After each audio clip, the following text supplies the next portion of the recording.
প্রায় অনেক দিন যাবৎ আমি মনে মনে এমনই একটা সুন্দর প্লেস, একদম প্রশান্তিময় একটা প্লেস খুঁজছিলাম। হঠাৎ করেই একদমই কোনো প্ল্যান প্রোগ্রাম ছাড়াই এখানে যে যাওয়া হবে ভাবতেই পারিনি। কিন্তু সেইখানে গিয়ে আমার মনটা একদম শান্তি হয়ে গেছে। তো কোন সেই জায়গায় গেলাম আর সময়টাকে কেমন উপভোগ করলাম, সেই সাথে জায়গাটির সম্বন্ধে বিস্তারিত জানাবো আজকের ব্লগে। সো হ্যালো এভরিওয়ান, আসসালামু আলাইকুম, welcome back to my another blog.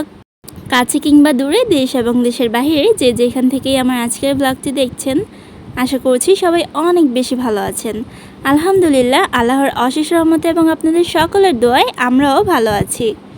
আমরা প্রথমে বাইক দিয়ে ঘুরতে বের হয়েছিলাম। তো আমরা চলে গিয়েছিলাম ভৈরব মেঘনা নদীর পাড়ে ব্রিজের নিচে ঘুরতে, আর সেইখান থেকে আবার প্ল্যান করে চলে গিয়েছিলাম ওই প্লেসটাতে। তো ওই প্লেসটা ছিল আরও বেশি সুন্দর, যদিও মেঘনা নদীর পাড় অনেক বেশি সুন্দর, কিন্তু ওই প্লেসটা তো নতুন আমার কাছে, তো ওইটাও আমার কাছে খুবই ভালো লেগেছে। দুপুরবেলা পোলাও, রোস্ট, ফিশ, বিফ সব ভারী ভারী খাবার খেয়ে এই গরমের মধ্যে ঘুরতে যেতে প্রচণ্ড ভয় লাগছিল, কারণ গরমের মধ্যে ভারী খাবার খেলে কিন্তু আরও বেশি গরম লাগে। তার উপরে আবার আমরা আজকে সিদ্ধান্ত নিয়েছি যে একটা ঈদ আউটফিট ক্যারি করব। তো ভারী খাবার খাওয়ার পর আবার ঘুরতে বের হলে আরও বেশি গরম লাগবে এটা মনে হচ্ছিল, কিন্তু আমি তো খাওয়া দাওয়ার চেয়েও ঘোরাঘুরিটাকেই বেশি প্রাধান্য দেই, তাই এত কিছু চিন্তা না করে বের হয়ে গেলাম আমরা ঘুরতে। প্রথমে আমরা চলে গিয়েছিলাম ভৈরবের বিখ্যাত একটা প্লেস, যেখানে ঘুরতে সবারই অনেক বেশি ভালো লাগে। শুধু ভৈরবের না, বাংলাদেশের যে কোনো প্রান্ত থেকে বহুল সংখ্যক দর্শনার্থী কিন্তু এখানে ঘুরতে আসে, আর এই প্লেসটা অনেক বেশি লাইক করে। আমি কিন্তু যখনই ভৈরবে আসি তখনই এই প্লেসটাতে ঘুরে যাই, আমার কাছেও অনেক ভালো লাগে। আর খুবই পিসফুল একটা প্লেস, যখন একদম মানুষজন কম থাকে এই জায়গাটায় বসতে খুব ভালো লাগে, আর ঘুরতেও অনেক ভালো লাগে। আজ শুক্রবার ছিল, তো লোক সমাগম আস্তে আস্তে বাড়বে। আমরা যেহেতু খাওয়া দাওয়া শেষ করেই সাথে সাথে চলে এসেছি, তাই তখন কিন্তু জনসংখ্যা একটুখানি কম ছিল, কিন্তু ধীরে ধীরে এই জনসংখ্যা আস্তে আস্তে বৃদ্ধি পাবে যখন বিকেল গড়িয়ে সন্ধ্যা হবে। সো আমরা যেহেতু অন্য আরেকটা প্লেসে যাব, তাই আমরা ব্রিজের নিচে ঘোরাঘুরি শেষ করে চলে গেলাম ঘাটে। এখন আমরা নৌকা নিয়ে এখান থেকে নদীটা পার হব, অ্যান্ড দেন চলে যাব আমাদের নেক্সট গন্তব্যে। নদীটা দেখতেই আমার কাছে এত বেশি ভালো লাগছিল যা বলার বাইরে, মানে কি আর বলবো, তোমরা দেখেই বুঝতে পারবে যে প্লেসটা কত বেশি সুন্দর। আর সেখানে গেলে তো ভালো লাগবেই, আর এখান থেকেই আমার অনেক বেশি ভালো লাগছিল নদীটা দেখতে ঘাট থেকে। তো আমরা নৌকা নিয়ে চলে যাচ্ছি গন্তব্যস্থলে। জার্নিটা অনেক সুন্দর ছিল, আর নৌপথে কিন্তু আমার কাছে ঘুরতে অনেক ভালো লাগে, তাছাড়া একটু ভয়ও লাগে, কিন্তু ও আমাকে অনেক বেশি সাহস দিচ্ছিল, আর তাই আমার তেমন একটা ভয় লাগছিল না। তো আমরা দুইজনেই পুরাটা পথ নৌকাতে দাঁড়িয়েই পাড়ি দিয়েছি, খুব ভালো লেগেছে।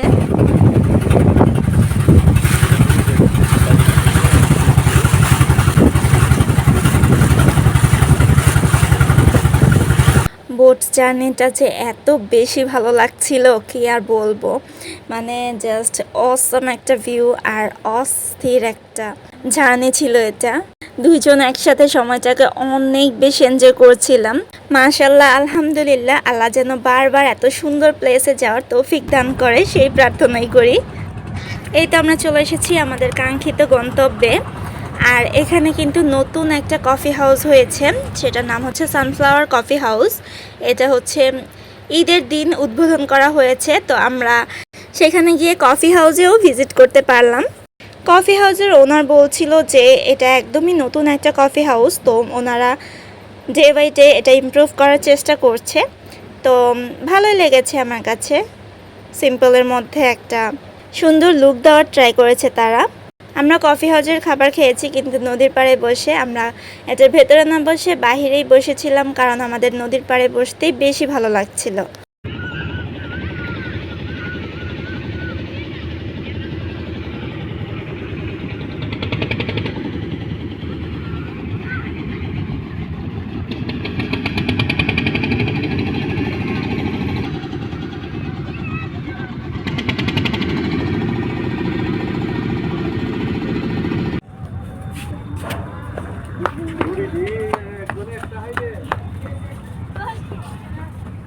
সেখানে গিয়ে আমরা ডিসাইড করি যে যেখানে আমরা বসেছি নদীর পাড়ে চেয়ার নিয়ে আমরা বসেছিলাম, আর সেখানে ছাতাও দেওয়া ছিল। আই থিঙ্ক সেটা কফি হাউসের আন্ডারেই ছিল। তো আমরা ভাবলাম যে বাহিরেই বসি, কিন্তু অর্ডার প্লেস করার জন্য তো অবশ্যই কফি হাউসের ভিতরে যেতে হবে। তো আমরা অর্ডার প্লেস করার জন্য গিয়েছিলাম, দেন কিছু ভিডিও ক্লিপ নিয়ে আসলাম।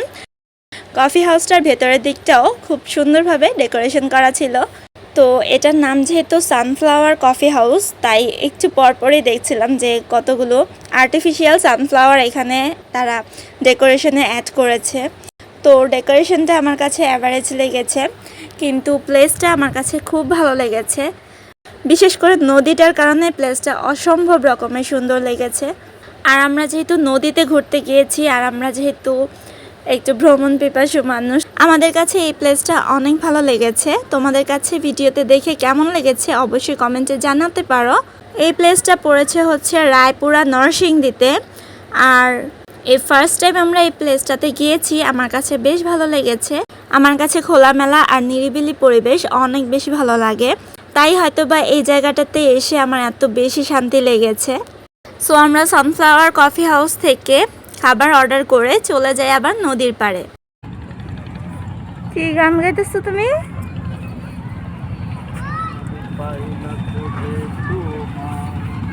কাকে পাও? ভিডিও করতে করতে আমি একটু দূরে চলে গিয়েছিলাম, আর সে বসে বসে গান গাচ্ছে যে আমি পাই না খুঁজে তোমায়। দেন আমি বলছিলাম যে কাকে খুঁজে পাও না, আমি তো এখানেই আছি। দেন বলছিল যে তোমাকে তো পাচ্ছি না। তো তারপর সন্ধ্যা হয়ে যাচ্ছিল, তাই আমরা রওনা হয়ে গেলাম বাসার উদ্দেশ্যে। আজ এই পর্যন্তই, ইনশাল্লাহ ফিরে আসবো নতুন কোনো ব্লগ নিয়ে। সে পর্যন্ত সবাই ভালো থেকো, সুস্থ থেকো। আল্লাহ হাফেজ, আসসালামু আলাইকুম।